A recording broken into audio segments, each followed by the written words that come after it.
Hello friends, study with BH classes में आपका बहुत बहुत स्वागत है। आज हम हमारे इंडियन पॉलिटी के अगले सेक्शन में संसद के पदाधिकारियों के बारे में जानेंगे। संसद के पदाधिकारियों में जो लोकसभा और राज्यसभा के जो पदाधिकारी हैं उनके बारे में जानेंगे। लोकसभा में लोकसभा अध्यक्ष, उपाध्यक्ष और राज्यसभा में सभापति और उपसभापति, है ना। अध्यक्ष और उपाध्यक्ष का आर्टिकल कहाँ से कहाँ तक है? आर्टिकल दिए हैं इसमें, आर्टिकल 93 से लेकर 96 तक इसमें दिए हैं लोकसभा में, और 89 से लेकर 92 तक दिए हैं राज्यसभा में। तो लोकसभा अध्यक्ष के बारे में हम जानेंगे। सबसे पहले प्रोटम स्पीकर होता है। प्रोटम स्पीकर जो होता है नए जो सदस्य होते हैं उनको शपथ दिलाने का कार्य करते हैं। सामान्यतः प्रोटम स्पीकर सबसे वरिष्ठतम सदस्य होता है। नई लोकसभा के गठन के पश्चात प्रथम बैठक की अध्यक्षता करने के लिए राष्ट्रपति सदन के वरिष्ठतम सदस्य को प्रोटम स्पीकर नियुक्त करता है। प्रोटम स्पीकर का कार्य सदन के नए सदस्यों को शपथ दिलाना होता है। अध्यक्ष का चुनाव कैसे होता है? नई लोकसभा का शपथ ग्रहण कर चुके सदस्य कुल सदस्य संख्या के बहुमत के आधार पर अध्यक्ष का चुनाव करते हैं।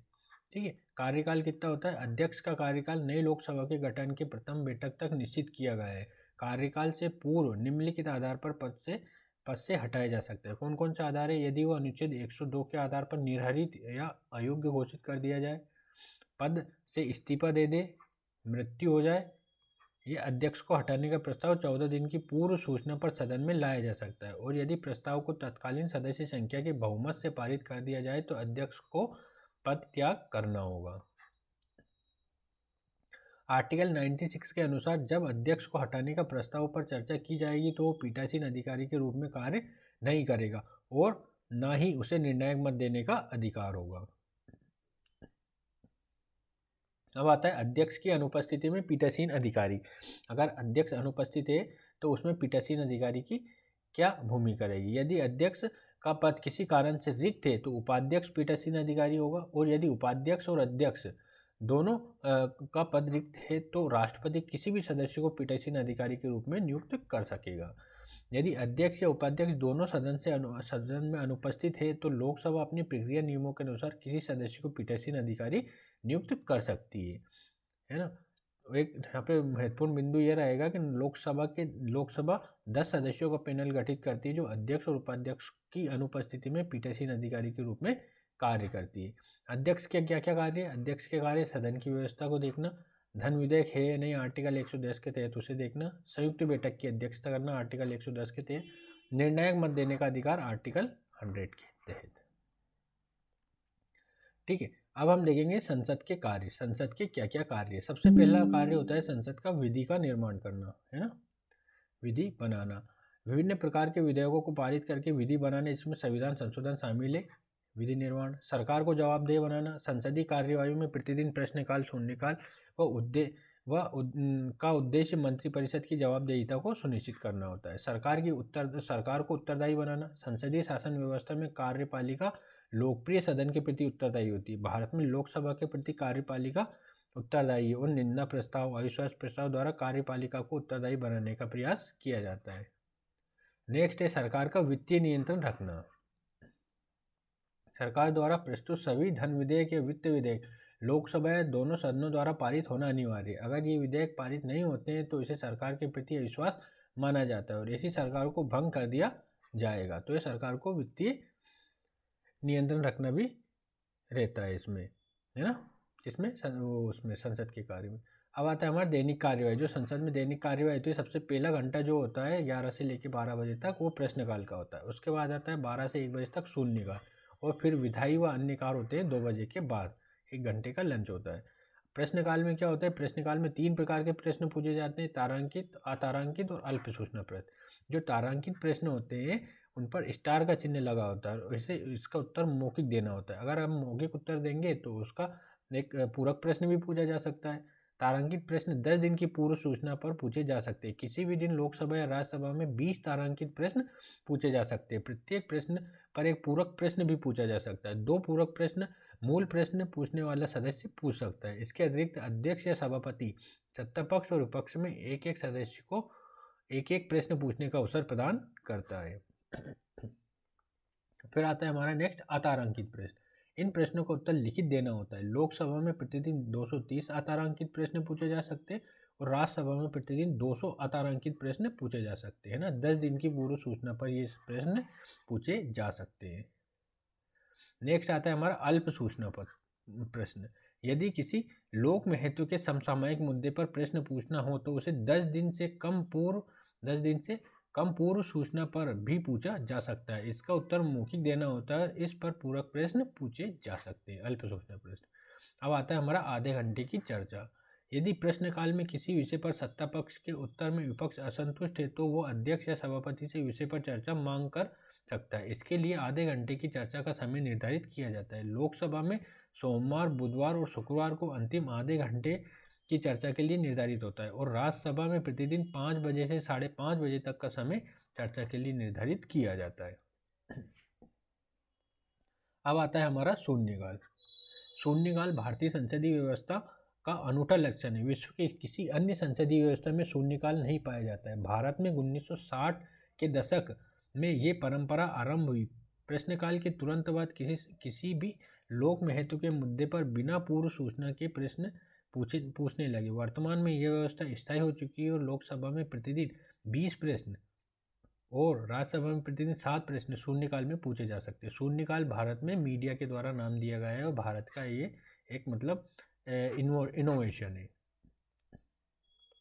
यहाँ महत्वपूर्ण बिंदु हम देखेंगे। 2014 में राज्यसभा में पहला घंटा शून्यकाल और दूसरा घंटा प्रश्नकाल की कार्यवाही का निर्धारित किया गया है। कुछ विधायी कार्य भी होते हैं, जैसे विधेयक 2 प्रकार के होते हैं। सरकारी विधेयक जिसे मंत्री प्रस्तुत करता है और एक होता है प्राइवेट विधेयक। प्राइवेट विधेयक जैसे मंत्री के अलावा कोई भी प्रस्तुत कर सकता है, कोई भी सदस्य है ना। ये अभी प्राइवेट विधेयक जो बिल होता है ये कभी कभी चर्चाओं में भी बना रहता है। जब कोई मंत्री के अलावा कोई अन्य सदस्य इसे प्रस्तुत करता है तो ये चर्चा का विषय बन जाता है। ठीक है।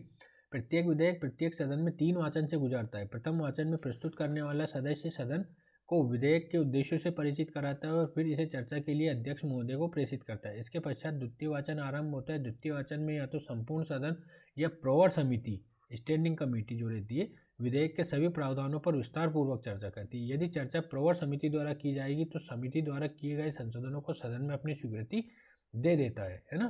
जो सदन है वो अपनी स्वीकृति दे देता है। यदि प्रवर समिति में कुछ विषयों पर विवाद है तो सदन उन विषयों पर चर्चा करके उसे पारित करता है। इसके पश्चात तृतीय वाचन आरंभ होता है। तृतीय वाचन में भाषा संबंधी अशुद्धियों को दूर किया जाता है और विधेयक पर मतदान कराया जाता है। मतदान ध्वनिमत या मत विभाजन से संपन्न होता है। इसके पश्चात विधेयक दूसरे सदन को भेज दिया जाता है। दूसरे सदन में भी यही प्रक्रिया अपनाई जाती है और यदि दूसरा सदन भी इसे पारित कर दे तो राष्ट्रपति की अनुमति के लिए इसको भेज दिया जाता है ना। और अगर राष्ट्रपति भी साइन कर देता है तो विधेयक पारित हो जाता है। अब आता है विभिन्न प्रकार के विधेयक। सबसे पहले आता है साधारण विधेयक। संसद के किसी भी सदन में प्रस्तुत किया जा सकता है। यदि पहले सदन द्वारा पारित करा दिया जाता है तो दूसरे सदन में निम्नलिखित शक्तियाँ इसको प्राप्त होती है ना। जैसे अगर पहले सदन में बिना शक्तियाँ क्या होती है, बिना संशोधन के विधेयक पारित कर दे, है ना। यदि एक सदन ने पास कर दिया तो दूसरा संशोधन बिना या फिर संशोधन सहित पारित कर दे तो इसका परिणाम क्या होता है। अगर बिना संशोधन के पारित किया है तो विधेयक पारित हो जाएगा, राष्ट्रपति की अनुमति के लिए प्रेषित हो जाएगा, है ना। संशोधन के सहित पारित करे तो अगर पहला सदन संशोधन से सहमत है तो विधेयक पारित मान लिया जाएगा, राष्ट्रपति के पास भेज दिया जाएगा। पहला सदन संशोधन से असहमत है तो राष्ट्रपति संयुक्त बैठक बुला सकता है। संयुक्त बैठक कौन सा आर्टिकल में, 108 आर्टिकल में, है ना, बुला सकता है। संयुक्त बैठक में विधेयक साधारण बहुमत से पारित होगा। इस दौरान कोई नया संशोधन प्रस्तुत नहीं किया जा सकता है। नेक्स्ट कंडीशन क्या बनती है, यदि दूसरा सदन 6 महीने तक उस पर अगर कोई कार्यवाही नहीं करे तो राष्ट्रपति संयुक्त बैठक बुला सकता है। ठीक है। अब आता है हमारा धन विधेयक। धन विधेयक कौन से अनुच्छेद में, अनुच्छेद 110 में। अनुच्छेद 110 के अनुसार निम्नलिखित आधारों पर किसी विधेयक का धन विधेयक घोषित किया जा सकता है। कौन कौन से आधार है, किसी कर को आरोपित करना, उसमें परिवर्तन करना, सरकार द्वारा ऋण भार से संबंधित कोई विधेयक, ऐसे सभी विधेयक जिसमें सरकार द्वारा वित्तीय बाध्यताएं ली जाए या वित्तीय बाध्यताएं लिए जाने की संभावना हो, भारत की संचित निधि या आकस्मिक निधि से धन जमा कराना या निकालना, किसी नए व्यय को भारत की संचित निधि पर भारित व्यय घोषित करना। यदि कोई धन विधेयक कोई विधेयक धन विधेयक होगा नहीं, इसका अंतिम निर्णय लोकसभा अध्यक्ष करता है। यह आपको विशेष बात ध्यान रखनी है ना। पारित कराने की प्रक्रिया क्या क्या है? राष्ट्रपति की पूर्व अनुमति से ही लोकसभा में प्रस्तुत किया जा सकता है ना। ऐसे लोकसभा में प्रस्तुत किया जा सकता है, राष्ट्रपति की अनुमति पहले लेनी होती है। लोकसभा से पारित होने के पश्चात राज्यसभा को प्रेषित किया जाता है, जो निम्नलिखित शक्तियों का प्रयोग कर सकती है। राज्यसभा में क्या होता है इसके साथ? विधेयक को बिना संशोधन के पारित कर दे, अगर ऐसा होता है तो विधेयक पारित हो जाएगा। संशोधन के साथ पारित कर दे, अगर संशोधन करके पारित करती है तो इसमें भी दो कंडीशन है। लोकसभा संशोधन से सहमत है तो विधेयक पारित हो जाएगा, अगर लोकसभा संशोधन से असहमत है तो भी विधेयक पारित मान लिया जाएगा। और वो कैसे माना जाएगा? जैसे लोकसभा में था, मतलब इसमें काफ़ी कम शक्तियाँ प्राप्त होती है राज्यसभा को। यदि राज्यसभा 14 दिन तक कोई कार्यवाही नहीं करे तो भी विधेयक को वैसे ही पारित मान लिया जाता है जैसे लोकसभा ने पारित किया था। ठीक है, मतलब बिल्कुल ही कम, लगभग ना के बराबर शक्तियाँ प्राप्त होती है। जैसे आधार एक्ट में न्यायिक निर्णय का क्या प्रभाव हुआ था? हाल ही में सर्वोच्च न्यायालय ने आधार की संवैधानिकता पर अपना निर्णय दिया, जिसमें अध्यक्ष के आधार विधेयक को धन विधेयक घोषित करने के निर्णय को वैध ठहराया गया। इस निर्णय में सर्वोच्च न्यायालय ने यह भी घोषित किया कि वह अध्यक्ष के धन विधेयक को घोषित करने का न्यायिक पुनरावलोकन कर सकता है। इस निर्णय ने शक्ति पृथक्करण के सिद्धांत को प्रभावित किया है, क्योंकि लोकसभा की कार्यवाही में न्यायिक हस्तक्षेप संभव हो सकेगा। इस निर्णय से संभावना है कि भविष्य में लोकसभा के विनिश्चय के विरुद्ध संसद